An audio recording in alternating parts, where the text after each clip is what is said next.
Pada edisi kali ini, saya akan mengajak Anda semua untuk membahas tentang ringkasan penting Zoom meeting silaturahmi antara LPI dengan manajemen VTube. Zoom meeting tersebut dilaksanakan pada hari Minggu ya, tanggal 14 bulan 11 2021, pukul 20.00 WIB. Adapun pembicara dalam event tersebut adalah Pak Ahmad Naufal, Pak Monang, Pak Yusuf, dan Pak James Lembong. Oke, langsung saja kita kupas hasil ringkasan Zoom meetingnya. Tujuan silaturahmi member dengan manajemen untuk mendukung dan mengawal dan satu hati memperjuangkan VTube kembali on. Tetap setia dan sabar untuk menanti proses VTube yang sedang diperjuangkan karena VTube akan sangat luar biasa bagi masyarakat Indonesia. Kemudian tetap mendoakan terus VTube sehingga dilancarkan menuju VTube aktif kembali. Poin selanjutnya, manajemen sedang mempersiapkan sebuah ekosistem yang sangat luar biasa. Bukan hanya sekedar menonton saja, karena itu hanyalah sebuah pintu masuk agar teman-teman terbiasa dengan hal melakukan misi harian. Akan ada pintu-pintu lain inilah yang sedang diperjuangkan dan dipersiapkan oleh manajemen. Sistemnya yang akan terhubung dengan ekosistem yang saling berhubungan. Ingat teman-teman, memang itulah visi dan misi dan cita-cita dari awal VTube di launching. Poin penting selanjutnya, kerjasama dengan investor baru masih berlanjut dan terus dan akan adanya peluang baru yang tentunya tidak melanggar hukum. Manajemen sudah membuktikan perizinan VTube sudah 100% legal. Poin selanjutnya, VTube dan V+ memang dua entitas yang berbeda yang berkolaborasi saling menguntungkan. Sampai sekarang masih tetap berjalan dan belum berubah dengan sistem marketing lama tentang shopping point dan peringkat. Poin selanjutnya, VTube memang tidak bisa ditentukan kapan onnya, tapi yang bisa kita yakinkan adalah VTube pasti on guys, pasti on.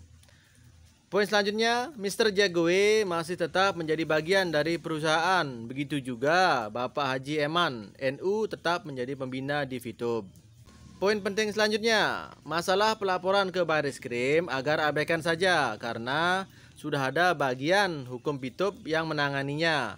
Manajemen tetap fokus di proses menuju on. Nah, ini poin yang paling penting ya. Karena kemarin masih viral ya adanya pelaporan ke Baireskrim. Apapun berita negatif di luar, kita harus bisa menyaring dari berita-berita yang tidak bertanggung jawab. Poin penting selanjutnya, event Zoom ini akan diusulkan sebagai agenda rutin hingga VTube di-on-kan. Oke guys, itulah sedikit ringkasan Zoom LPI dengan manajemen. Kalau masih kurang lengkap, mungkin bisa ditambahkan dengan teman-teman yang lain yang ikut di Zoom. Jadi sahabatku yang luar biasa, kita tetap tenang, tetap fokus. Yang paling utama, tetap doakan selalu VTube dilancarkan aktif kembali. Karena kita semua, saya yakin, sudah merindukan untuk scroll-scroll iklan di VTube. Ya kan? Sabar adalah salah satu kunci kesuksesan. Tidak ada kesuksesan secara instan, semua butuh proses. Dan usaha tidak akan mengkhianati hasil. Siapa yang bisa melewati proses tersebut, merekalah yang bisa mencapai impiannya. Selamat pagi, yakin dan percaya, VTube pasti on. Selamat beraktivitas, November penuh berkat. Salam sukses, admin dan all leader grup WA LVI. Bentuk ringkas hasil Zoom meeting di atas kalau kita singkat menjadi seperti ini guys. Biar lebih gampang dipahami ya. Yang pertama, MP baru sudah siap, konsep digital advertising tetap ada. 2. VTube pasti 100% pasti on. 3. Big sponsor baru sudah masuk. 4. Kemajuan UMKM tetap menjadi konsep di MP VTube. 5. Mr. Jagoe dan Prabowo masih tetap menjadi bagian dari manajemen. 6. VTube dan V+ menjadi dua hal yang berbeda. Tetapi tetap akan ada kolaborasi berkenaan dengan shopping point dan akan diikat secara kontrak secara berkelanjutan. 7. Pak Eman NU tetap menjadi pembina di VTube dan memastikan VTube akan on dan VTuber sejati tetap tenang dan harus meyakininya. 8. Masalah pelaporan ke Baireskrim agar abaikan saja karena sudah ada bagian hukum VTube yang menanganinya. Manajemen tetap fokus di proses menuju on. 9. MP Fitub akan ditambahkan pada konsep-konsep yang lebih canggih dari sebelumnya, tetapi tetap mengakomodir kepentingan regulasi. 10. Seluruh VV yang tersedia pasti akan dicairkan. 11. Event Zoom ini akan diusulkan sebagai agenda rutin sehingga Fitub di-on-kan kembali. Khusus untuk para VTuber sejati karena list Zoom bersih dari hater. Lanjut guys. Halo VTuber sejati, apa kabar? Saya berharap di hari yang indah ini kita semua diberi kesehatan dan selalu dilancarkan rezekinya, amin. Berita-berita atau clue-clue seputar Fitub masih bisa kita dapatkan dari beberapa konten kreator yang bekerja sama dengan manajemen. Teman-teman harus paham bahwa manajemen lebih memilih silent, tetapi tidak berarti tidak bekerja. Poin-poin yang mematahkan laporan haters di mana sebuah bisnis harus ada 2L, yaitu legal dan logis seperti yang disampaikan oleh Pak Tongam Tobing. Pertama, Fitub sudah mengantongi izin PSA. Kedua, Fitub juga sudah ada izin PMSA. Ketiga, Fitub sudah dinormalisasi di mana pengumumannya atau pers rilisnya disebar di web OJK.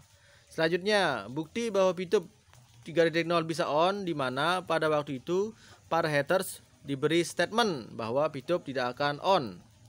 Pada saat on, PP dibuktikan bisa dicarikan dan tidak ada lagi member get member.